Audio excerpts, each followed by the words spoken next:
নির্বাচন ঘোষণার পর প্রথমবার বঙ্গ সফরে কেন্দ্রীয় স্বরাষ্ট্রমন্ত্রী অমিত শাহ বালুরঘাট লোকসভা কেন্দ্রের বুনিয়াদপুরে সভা করবেন অমিত শাহ। আর সেখানে পৌঁছে গিয়েছেন ঈশানদেব চট্টোপাধ্যায়। আমরা চলে যাব সরাসরি ঈশানদেবের কাছে। ঈশানদেব আমাদের অ্যাসিস্ট্যান্ট এডিটর, ঈশানদেবের কাছে চলে যাব আমি সরাসরি। ঈশানদেবের সঙ্গে যোগাযোগ করার চেষ্টা করবো। ঈশানদেবকে পেয়ে গিয়েছি। ঈশানদেব, অমিত শাহের সভা বুনিয়াদপুরে, বিজেপির রাজ্য সভাপতি তার সমর্থনে সভা, কতটা গুরুত্বপূর্ণ? ঠিক রাজনৈতিকভাবে উত্তরবঙ্গের মাটিতে দাঁড়িয়ে থেকে কি বার্তা আশা করা যেতে পারে?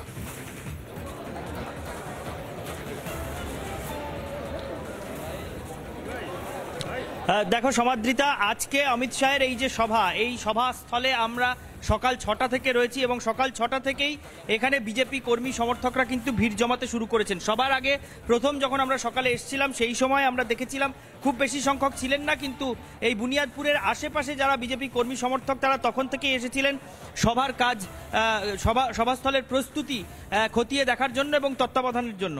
এই মুহূর্তে আমি একবার মঞ্চের ছবিটা প্রথমে দেখিয়ে নেব এবং তারপরে, যদিও অমিত শাহের মঞ্চে আসতে এখনও অন্তত 2 ঘন্টা দেরি আছে বলে বিজেপি সূত্রে জানা যাচ্ছে, কিন্তু তারপরেও 2 ঘন্টা দেরি থাকা সত্ত্বেও কিভাবে মাঠে যে বিভিন্ন ব্লকগুলো তৈরি করা হয়েছে লোহার ব্যারিকেড দিয়ে, সেখানে বিজেপি কর্মী সমর্থকদের ভিড় কিভাবে জমতে শুরু করেছে ইতিমধ্যেই আমি রজনীকে একবার দেখাতে বলবো।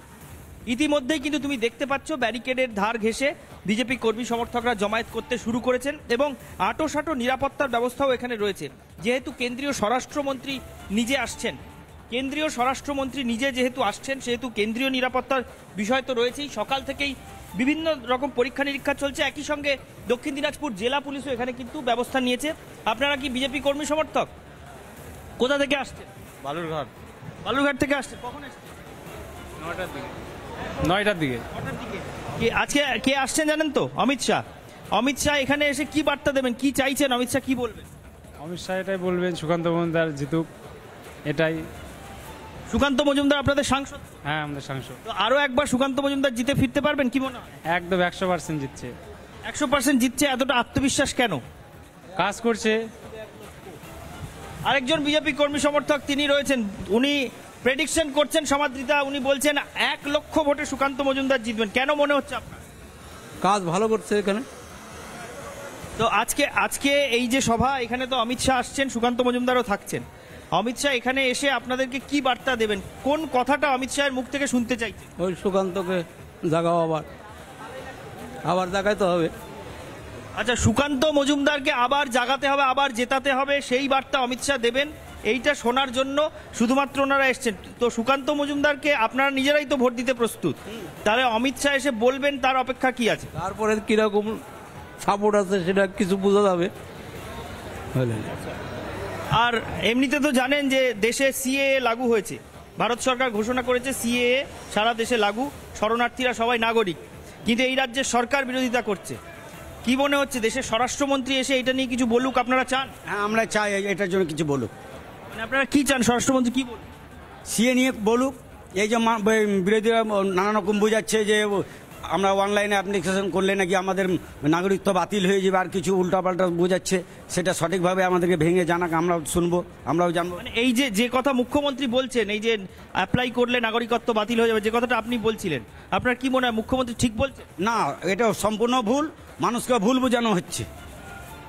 দেখো সমাদৃতা, অত্যন্ত তাৎপর্যপূর্ণভাবে এর মধ্যে বিজেপি কর্মী সমর্থকরা যারা রিপাবলিক বাংলার ক্যামেরার সামনে এখানে সমবেত হয়েছেন, প্রত্যেকে এতটাই কনসিয়াস যে তারা বলছেন আমরা চাই স্বরাষ্ট্রমন্ত্রী এসে বলুন যে কথা এখানে বিজেপির প্রতিপক্ষ রটাচ্ছে কোট আনকোট, যে সিএ এর আওতায় কেউ যদি আবেদন করেন নাগরিকত্ব বাতিল হয়ে যাবে, তার বিরুদ্ধে স্বরাষ্ট্রমন্ত্রী আরও খোলাখুলি ভেঙে সবটা বলে যান।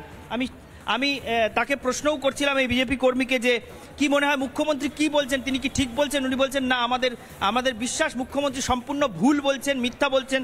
এবং স্বরাষ্ট্রমন্ত্রী অমিত শাহ এসে আজকে যদি সেই বার্তা দেন, আরও খোলাখুলি বুঝিয়ে যান যে সিএ বিষয়টা কি এবং যা রটানো হচ্ছে তা ঠিক নয়, তাহলে তাদের আত্মবিশ্বাস আরও বাড়বে। কি মনে হয় সুকান্ত মজুমদারের পক্ষে না বিপক্ষে ভোটের ফলাফল বালুরঘাটে কোন দিকে যাবে? সুকান্ত মজুমদার জিতবে 100%।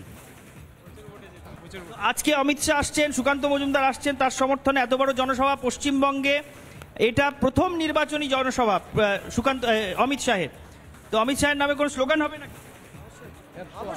অবশ্যই হবে। কি স্লোগান উঠছে আজকে বালুরঘাট থেকে? অমিত শাহ স্বাগতম, অমিত শাহ স্বাগতম, অমিত শাহ স্বাগতম, আপনি একা নাকি সবাই মিলে? অমিত শাহ স্বাগতম, স্বাগতম স্বাগতম অমিত শাহ স্বাগতম, স্বাগতম স্বাগতম অমিত শাহ স্বাগতম, স্বাগতম স্বাগতম অমিত শাহ জিন্দাবাদ, জিন্দাবাদ জিন্দাবাদ অমিত শাহ জিন্দাবাদ, জিন্দাবাদ নরেন্দ্র মোদী জিন্দাবাদ, জিন্দাবাদ নরেন্দ্র মোদী জিন্দাবাদ, জিন্দাবাদ সুগন্ধ মজুমদার জিন্দাবাদ, জিন্দাবাদ সুগন্ধ মজুমদার জিন্দাবাদ, জিন্দাবাদ জয় শ্রীরাম, জয় শ্রীরাম জয় শ্রীরাম। জয় শ্রীরাম।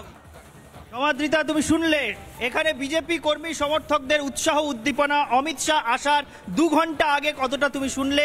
প্রথম স্লোগান উঠলো অমিত শাহ স্বাগতম, এবং তারপর নরেন্দ্র মোদী, অমিত শাহ এবং সুকান্ত মজুমদার 3 জনের নামেই জয়ধ্বনি উঠছে।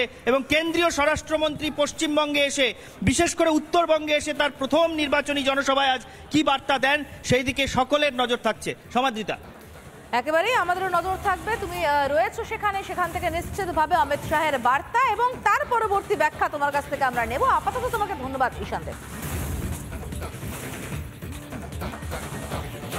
লোকসভা নির্বাচন ঘোষণা হওয়ার পর এই প্রথম অমিত শাহের জনসভা পশ্চিমবঙ্গে, এবং প্রথম জনসভায় তিনি করছেন উত্তরবঙ্গ। রাজ্য বিজেপির সভাপতি সুকান্ত মজুমদারের সমর্থনে বালুরঘাট লোকসভা কেন্দ্রের বুনিয়াদপুরে জনসভা করতে আসছেন স্বরাষ্ট্রমন্ত্রী অমিত শাহ।